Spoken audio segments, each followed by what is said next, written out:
Did you recently arrive in Canada from Pakistan, or perhaps you're making the move soon? One of the most frequently asked questions online is how to obtain Canadian driving license for Pakistani immigrants with driving experience back home. First, make sure that your Pakistani driving license is renewed and has ample expiry date before leaving Pakistan.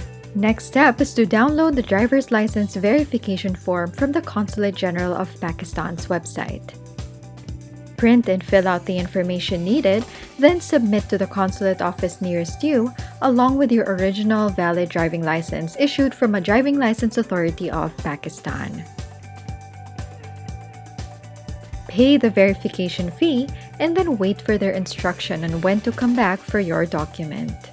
This document becomes your official driver's experience letter and is acceptable by Canadian driving authorities. Now you're ready to take your tests. Here's what you will take depending on the number of driving experience that you have.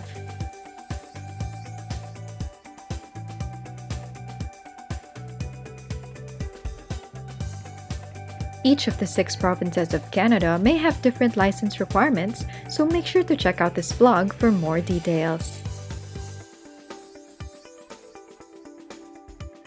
This is brought to you by Remitby, the best way to send money abroad from Canada.